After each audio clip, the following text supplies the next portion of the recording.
Genetic diseases are due to inherited changes in our DNA sequence, which we call mutations. Our DNA is organized in genes that produce specific proteins. Some mutations prevent the production of a functional protein, and this may cause disease. In the nucleus of our cells, we have 2 copies of most DNA sequences. One of the copies comes from our father, and another one comes from our mother. So, an affected parent can pass along a disease-causing mutation to their child. Diseases that are caused by DNA mutations that can be passed on from parent to child are called genetic diseases. Today we're going to focus on ALD, which stands for X-linked adrenoleukodystrophy. ALD affects 1 in 17,000 people of all ethnic backgrounds. This disease is caused by a mutation in the ABCD1 gene that produces the ALD protein. Mutations in the ABCD1 gene prevent the production of a functional ALD protein. The disease affects men more than women, who experience a less severe disease later in life. This is because of a very interesting genetic fact. I just mentioned that we have 2 DNA copies of all genes. Well, that's not entirely true. Men only have 1 copy of the genes found on chromosome X, while women have 2 copies. That is what determines whether you are male or female. It turns out that the ABCD1 gene is located on the X chromosome. So women with a mutation in 1 copy of the ABCD1 gene still have a normal copy of the gene that can make a functional ALD protein. Men, however, only have 1 copy of the ABCD1 gene, so if this copy is mutated, there is no normal ALD protein produced. So what effect does an ABCD1 mutation have on the cell? In the cell, ALD is normally present on the surface of structures that we call peroxisomes. ALD is responsible for transporting specific kinds of fats called very long-chain fatty acids, or VLCFAs, into the peroxisome where they are broken down. When a cell doesn't produce functional ALD protein, very long-chain fatty acids can't get broken down in the peroxisomes, so they accumulate. The very large quantities of VLCFAs can be toxic to certain cells, including cells that produce blood cells, cells that produce hormones, and cells that produce myelin in the nervous system, which is required for neurons to function. Therefore, patients with ALD develop very severe symptoms associated with the malfunction of these cells.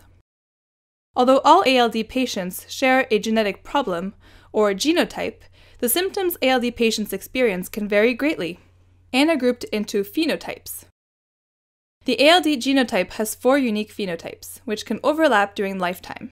The 4 phenotypes are asymptomatic, adrenomyeloneuropathy, AMN, adrenal insufficiency, and cerebral demyelination. The onset and severity of the phenotypes can vary from patient to patient. Let's explain how this works by talking about each of the ALD phenotypes in more detail. Let's start with the asymptomatic phenotype.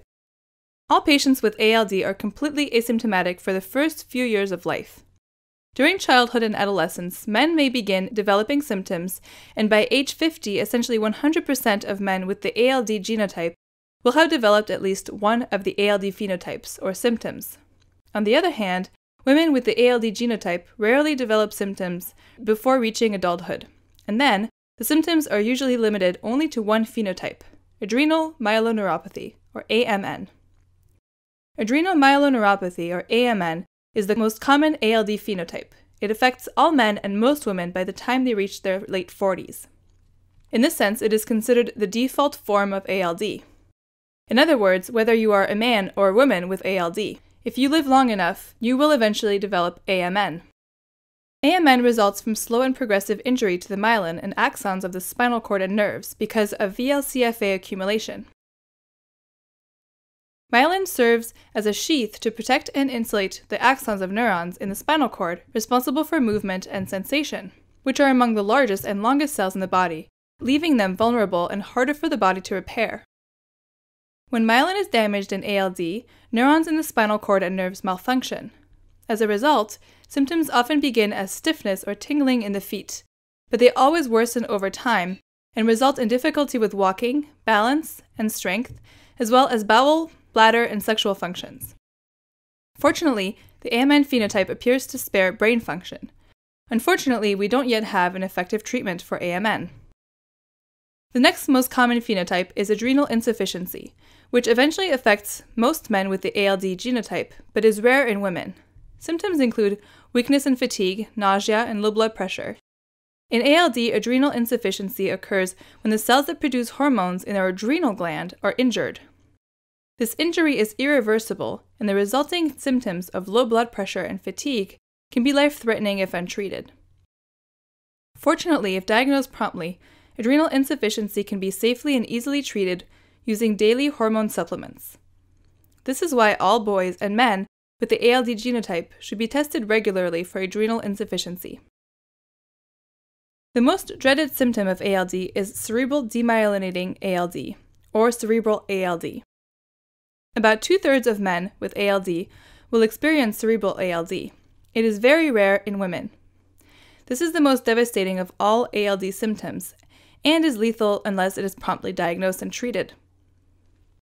The biology underlying cerebral ALD is similar to AMN in that it damages myelin and axons. However, whereas AMN progresses slowly and affects the spinal cord and nerves, cerebral ALD progresses much more rapidly and affects the brain. The damage to axons in cerebral ALD appears to originate with dysfunction of the white blood cells in the brain, which become injured when VLCFAs accumulate in ALD. This leads to massive inflammation that typically starts near the center of the brain and radiates outward. This inflammation damages the brain's myelin, axons, and eventually the neurons. This leads to a myriad of different symptoms that may include problems with vision, attention, behavior, and coordination. Unfortunately, many boys with ALD are diagnosed late because symptoms do not appear until the damage to the brain is already quite large. So regular brain scans help doctors detect the onset of the brain damage early. When diagnosed early, cerebral ALD can be stopped with a bone marrow transplant from a matched donor. The donor's bone marrow contains stem cells that don't have an ABCD1 mutation. These stem cells can replace the patient's defective white blood cells and stop the brain inflammation. This procedure only stops the progression of cerebral ALD if it is started very early in the course of disease, within a few months. This is why monitoring for cerebral ALD in boys and men is very important.